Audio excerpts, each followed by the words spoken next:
All I have in this world is my balls and my word, and I don't break them for no one. Do you understand? Rightio legends, Chaos Chronicles, and we're back again with another video. And so today we're doing a video on Pasquale Barbaro.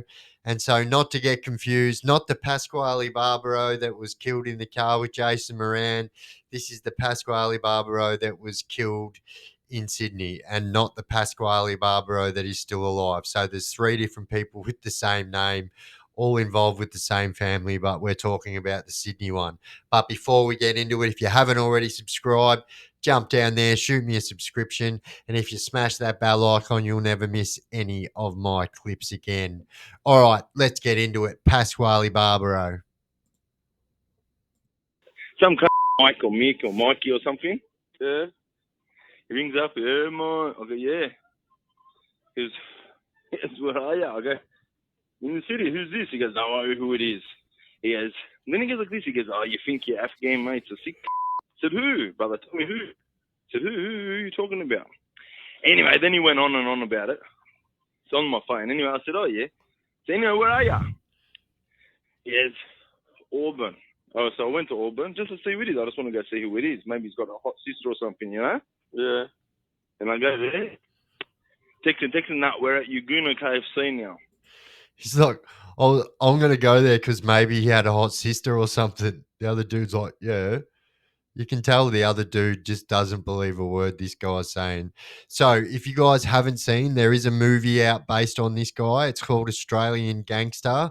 And I'm pretty sure you can only see it on YouTube and stuff like that. But yeah, pretty good watch. Definitely watch it and you'll understand what's going on here a lot more. It's all right. So I went to Uguna KFC. Where are you there? We have to go. Catch up. And I go, who is it? And they go, don't worry. He goes, this and that, da-da-da. Anyway, you ever heard of this? He goes, he's here. He's there with Voice and some other. Pasquale Barbaro's life is a compelling story that epitomizes the complex interplay between heritage, power, and modern-day criminality. Born into a family with deep mafia roots and known for his involvement in the Australian underworld, Pasquale's name became synonymous with high-profile crimes and gangland executions. His journey from a mafia scion to a high-profile criminal and eventually a police informer highlights the intricate dynamics of loyalty, betrayal, and the ultimate price of living outside the law. This is the life of Pasquale Barbaro. Pasquale Timothy Barbaro was born on February 6, 1981, to Cheryl Gilroy and Giuseppe Joe Barbaro. His father was a member of a notorious Calabrian crime family with significant influence in Griffith and Melbourne. To shield young Pasquale from the dangerous influences of his father's family, his mother relocated to Brisbane in 1983. Despite these efforts, Pasquale's connection to his father's criminal world would ultimately shape his destiny. Pasquale reconnected with his father at the age of 9, a reunion that marked the beginning of his immersion into the world of organized crime. He was initiated into the family's criminal activities, learning the intricacies of drug trafficking, extortion, and maintaining a code of silence. By the age of 16, he had already made his first court appearances, facing charges of burglary, harassment, armed robbery, possessing heroin, and threatening to kill. This early brush with the law set the... Damn, possessing heroin at 17, at 16, pretty young. But that was pretty common back then. This is obviously the 90s. That was a pretty common thing. The stage for a life deeply entrenched in criminal activity. The Barbaro family's involvement in organized crime dates back to their roots in Italy. The 'Ndrangheta, one of the most powerful and secretive criminal organizations globally, provided the framework for their activities in Australia. The Barbaros were deeply entrenched in drug trafficking, extortion, and money laundering. Their operations were not just limited to So I believe it's the Calabrian Mafia and not the Sicilian Mafia. Australia, but had international connections, making them formidable players in the global crime arena. The family's reputation for violence and ruthlessness was well known, and young Pasquale grew up understanding the power dynamics within the mafia. The Barbaros commanded respect and fear, both from their criminal peers and law enforcement. But sometimes this was not enough. Different members of the family meet a tragic end, a legacy that young Pasquale would unfortunately inherit. Pasquale's grandfather, Pasquale Peter Barbaro was a key figure in the family, but his involvement with the mafia eventually led to his murder in 1990, a gangland hit believed to be in retaliation for turning police informant. In 2003, following the same fate, his cousin Pasquale Little Pat Barbaro was shot dead in a van next to gangland figure Jason Moran. That's the Pasquale Barbaro that was shot next to Moran, obviously. Lastly, Pasquale's uncle, Pasquale Pat Barbaro, was arrested in 2008 and he is currently serving 30 years in prison for the importation of more than 4 tons of ecstasy hidden in 3,000 tomato tins arriving from Naples, the world's largest ecstasy bust in Melbourne. These familial ties to high-profile criminal activities inevitably drew Pasquale deeper into the underworld, where he would carve out his own notorious path. Just quickly, if you're enjoying this video so far, please consider subscribing and liking this video. It really helps me out Show him some love, guys. and helps the channel grow. Pasquale Barbaro's foray into the world of crime was both a continuation of his family legacy and a personal quest for power and recognition. His criminal record is extensive and varied, reflecting a life dedicated to illegal activities. Pasquale's ventures into the drug trade were among his most significant criminal undertakings. In October 2002, he was arrested in a joint AFP and NSW police operation for his involvement in a methamphetamine ring alongside his father. This operation led to a 9-year jail sentence with a minimum term of 6 years. Despite his incarceration, Barbaro's criminal activities continued. While still in custody in 2006, Pasquale received an additional 5-year sentence for possessing a prohibited weapon, armed robbery, theft, and burglary over a 2001 armed robbery. He was That would have sucked. Like, literally just got a 9-year sentence and then copped another 5 or 6 on top. There is nothing worse than getting 4-6 forward when you are in prison. So that's what they call it, 4-6 forward, when you get other charges whilst you're in prison. You know, obviously these are charges from prior stuff that, you know, you haven't been caught for. Anyway, it's called being 4-6 forward, and it is the lowest. released in 2008, but soon found himself embroiled in further legal troubles. His release from jail did little to deter him from returning to the underworld. The subsequent years saw him involved in various crimes, from fraud to drug production. Always got the same pout going in every photo. His 2012 arrest for the production of methamphetamine at properties near Goulburn and Cobbetty once again brought him into the spotlight, but his release on $350,000 bail in 2013 allowed him to resume his criminal pursuits. In 2013, Pasquale's association with Brothers for Life. So that may seem like a lot of money, but what happens with bail is if you get a surety bail, which is what it's called if you have to pay money to get bail, you only have to pay 10% of that. So if his was $350,000 bail, he only has to pay $35,000 to be released. If your bail is $10,000, you only have to pay $5,000. No, if your bail is $10,000, you only have to pay $500. 10% every time. No, $100. Anyway, I'm not a mathematician. Members, including Fahad Kaumi, further solidified his position in the underworld. This notorious gang, known for its violent tactics and ruthless enforcement methods, provided Pasquale with new opportunities and alliances. He hosted a lavish party on Sydney Harbour, attended by leading underworld figures, highlighting his status and connections. However, this association also brought additional scrutiny and danger. Pasquale was allegedly involved in the murder of Joe Antoon, a standover man shot dead in Strathfield in December 2013. Farhad Kaumi was later convicted of organising the murder, with the judge suspecting Barbaro's involvement. This incident marked another deadly chapter in Pasquale's criminal career, underscoring his ruthless nature and willingness to eliminate threats. Despite his criminal undertakings, Pasquale maintained a flamboyant public persona. Yeah, he's a bit of a show pony too. Like, I don't, not speaking ill of the dead, but like, yeah, definitely he's all for a selfie and, you know, showboating his jewelry and his tats and stuff. He had a love for luxury and excess, which he flaunted unabashedly on Instagram. His account was a window into his lavish lifestyle, showcasing his wealth and opulence. Posts featuring his Lamborghini, designer clothes, expensive watches, and luxurious vacations painted a picture of a man who reveled in the finer things in life. Pasquale's love for showing off on Instagram was not just about flaunting his wealth, it was also a tool for establishing his status within the criminal underworld. By displaying his riches, he projected an image of success and power. Yeah, it's never a good idea. And I say this in videos all the time that, like, Facebook and social media, any type of social media, like where crooks like to post videos and photos of themselves, is the best kept secret weapon what the police have got.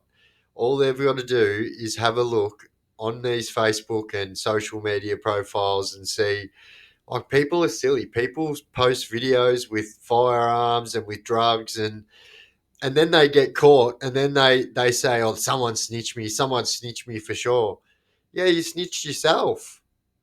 reinforcing his position among his peers and rivals. However, this public display of wealth also drew unwanted attention from law enforcement and rival criminals. Despite the risks, Pasquale continued to post on social media, seemingly indifferent to the dangers it posed. His posts attracted a significant following, with many admiring his audacity and others condemning his blatant disregard for the law. This duality of admiration and disdain was a recurring theme in Pasquale's life, reflecting the complex and contradictory nature of his existence. Despite his deep entrenchment in criminal activities, Pasquale's life took an unexpected turn when he decided to cooperate with the police, following his grandfather's footsteps. Pasquale's decision Yeah, never a good idea, especially when you've got roots like entrenched in crime that much. It's never going to be a good idea, and obviously, you know, it's going to piss the wrong people off. to turn informer was not taken lightly. The dangers of becoming a police informant in the criminal underworld are immense, and the repercussions can be fatal. For Pasquale, the decision was a calculated move to protect himself and his family from the escalating threats posed by his criminal activities and the numerous enemies he had made over the years. This So if you watch the movie will show that all of these threats and all of these problems that he had, he kind of brought on himself and was making them worse and worse. And yeah, I'm not saying the movie is anything to go off, but I'm just saying that yeah, from what I've read and researched and stuff, this guy, although, you know, this guy's a Sydney criminal, I've never done any time with him or anything like that. But yeah, from what's out there in public, um, for public use for people to read, yeah, he definitely caused a lot of trouble for himself. That's for sure. operation marked a significant shift in Pasquale's life, placing him at odds with his former associates.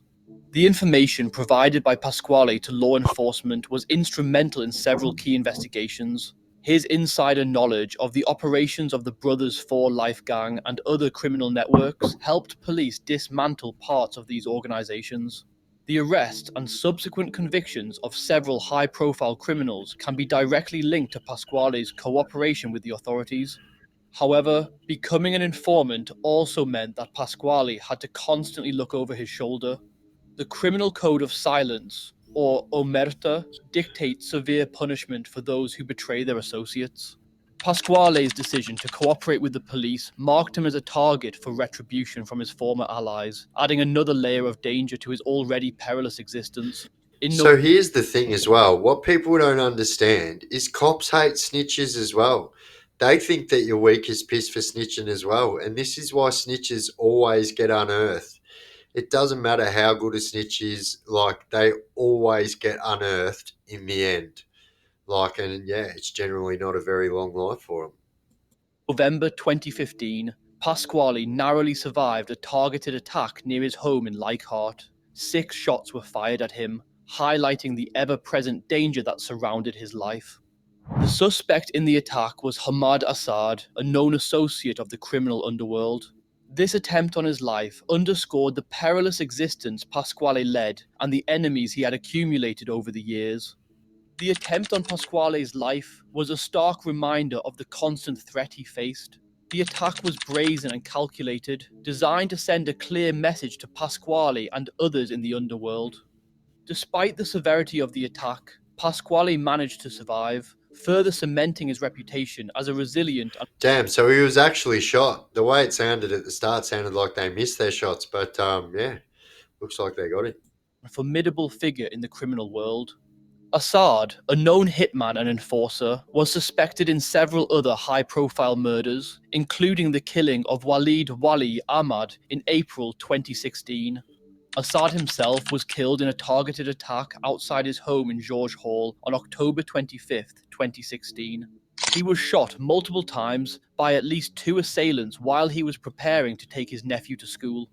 The attackers, who were in a black car, shot Assad in the chest and head before fleeing the scene. His nephew witnessed the shooting, and despite paramedics' efforts, Assad died at the Damn, poor little bugger seeing that. It's just crazy now. It's out of control in Australia. scene.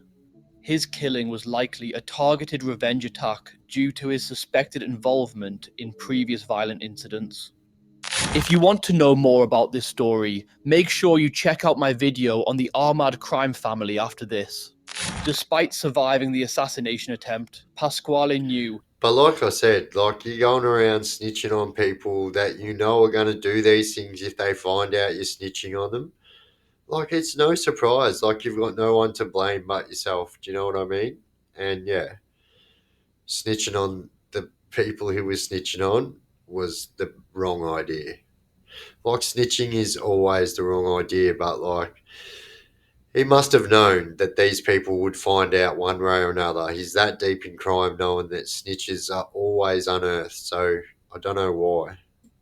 That his life was in constant jeopardy. The failed hit did little to deter his enemies, who remained determined to eliminate him. For Pasquale, each day was a battle for survival, with the ever-present threat of violence looming over him. On November 14th, 2016, Pasquale's luck ran out. He was gunned down outside the Earlwood home of construction boss George Alex. The assassination was a meticulously planned hit, executed with cold precision. Pasquale was ambushed by members of Abuzar, Afghani Abs Sultani's crew, who had been lying in wait for the opportune moment. Pasquale was sitting in his Mercedes when an Audi Q7 pulled up alongside his car. Joshua Baines, positioned in the back of the Audi, fired multiple shots into Pasquale's vehicle. Pasquale attempted to flee, but Sultani pursued him, firing several rounds into his body as he collapsed on the ground. The brutal execution was a testament to the ruthlessness of Sultani's gang and their determination to eliminate Barbaro. The murder of Bloody oath, no mucking around there. Pasquale Barbaro marked the culmination of years of criminal activity and violent confrontations. His death was not just an end to his life, but also a significant blow. So that other guy sitting beside him there, he's a social media influencer as well. So he used to be in that life of crime. I can't remember his name, but he's like I can't remember, but he's Muslim of some.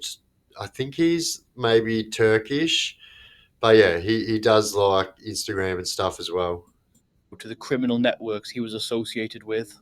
The meticulous planning and execution of the hit highlighted the lengths to which his enemies were willing to go to remove him from the equation. Despite his attempts to navigate the treacherous waters of organized crime, Pasquale's fate was ultimately sealed by the very world he had become a part of. The murder of Pasquale marked the beginning of the end for Sultani's criminal reign. The arrest of Sultani and his crew came swiftly within 2 weeks of Pasquale's murder. Surveillance operations, including the bugging of Sultani's Subaru WRX and his apartment, played a crucial role in their capture. Despite initial setbacks, the breakthrough came when police decrypted a series of emails on the gang's encrypted BlackBerry phones 3 years later. These communications revealed chilling details of their crimes. So this was the Anon app. So if you guys don't know what happened there, so that people in the criminal world use encrypted apps so they can chat privately. And so there was this new U-Butte app around that people all around the world were using. And every single person that was using that for criminal purposes got brought undone because the person who created that program was infiltrated by the FBI in America and was given a choice, either spend the rest of your life in prison for making people able to deal drugs through your program, or tell us the code so we can read what's going on here. And that's what happened. And everyone across the world went down on this. One such message from Sultani read, "It's done, we driving, pray we arrive safe," sent moments after Pasquale's execution. The investigators, with help from Canadian authorities, managed to piece together these encrypted exchanges, solidifying the case against the killers. Sultani, along with his henchmen Sia Munchizada, Joshua Baines, and Mirwais Danishah, faced multiple trials over the course of 12 months. The trials were held under strict suppression orders, preventing media coverage until December 2021. Sultani pleaded guilty to the murders of Michael Davey, Mehmet Yilmaz, and Pasquale Barbaro, while his associates were convicted after lengthy court proceedings. The court heard that Sultani, a former president of the Rebels Burwood chapter, had led his inner circle in a 7-month execution spree. He had orchestrated the murders, personally pulling the trigger in several instances. Sultani's justification for his actions was a twisted sense of desensitization to violence, driven by ongoing threats to his life. He was sentenced to life imprisonment without the possibility of parole, with Justice Desfagan labeling him a serial killer. Damn, that's a big sentence. They really, really go hard on the sentencing in Sydney, like so much more than Australia. For your average killing in Victoria, you're going to get somewhere between 15 and 20 years, and in Sydney, you're going to get between 20 and 30 years by the sounds of the way they do things now. Shizada, described as Sultani's foot soldier, was found guilty of the murders of Davy, Yilmaz, and Pasquale. Despite his lawyer's argument that he was merely a pawn in Sultani's game, the court sentenced him to 3 consecutive life sentences. Joshua Damn, another life sentence. So, I think there's under 10 people in Victoria that have natural life sentences. So, yeah, that just shows how heavier they are on sentencing in New South Wales than they are in Victoria. But you've got to admit that the violence and the shootings and all that has ramped up in the last 10 years in Sydney, that's for sure. It's always been bad, but it just seems worse now. Baines received a 36-year prison term for his role in Pasquale's murder, while Mirwais Danishah was jailed for at least 11 years as an accessory. The sentences marked the culmination of one of Sydney's most significant murder cases, bringing an end to the violent reign of Sultani's gang. The courtroom dramas provided a glimpse into the psyche of the murderers, revealing a chilling lack of remorse and a deep-seated gratification for killing. The investigation into Pasquale's murder was a complex and challenging task for law enforcement. The meticulous planning. You're seeing the big bruise on his face in the earlier footage, and that was definitely from that right there. If you go back about 10 seconds, where his face is pressed against the ground, let me tell you, you have been arrested when you are arrested by the SOG. These guys can get away with so much, and they never have to identify themselves as anything other than Special Operations Group 57 or, SOG 57. That's how they have to identify themselves. Even in court, they don't even have to show their identity. And execution of the hit indicated a high level of sophistication and coordination among Sultani's crew. However, the persistent efforts of the police eventually led to the unraveling of the conspiracy, bringing those responsible to justice. The successful prosecution of these individuals also served as a deterrent to others in the criminal underworld, signaling that justice would be pursued relentlessly, regardless of the power and influence of the perpetrators. Pasquale Barbaro's life was a complex tapestry of crime, power, and betrayal.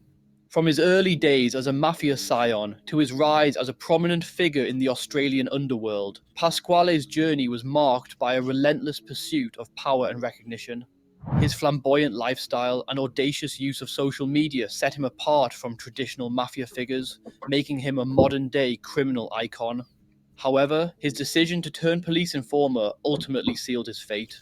In the world of organized crime, betrayal is unforgivable, and Pasquale paid the ultimate price. Here, alliances are fleeting, and death is often the final consequence.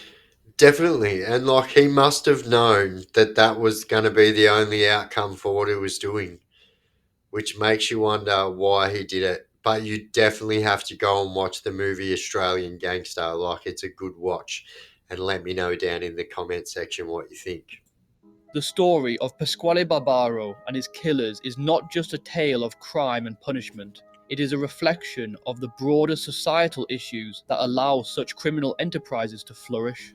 The allure of quick wealth, the influence of family legacy, and the constant cycle of violence all contribute to the perpetuation of organized crime. As law enforcement continues to combat organized crime, the successes achieved in bringing his killers to justice demonstrate the effectiveness of coordinated efforts and the importance of persistence in the face of formidable challenges.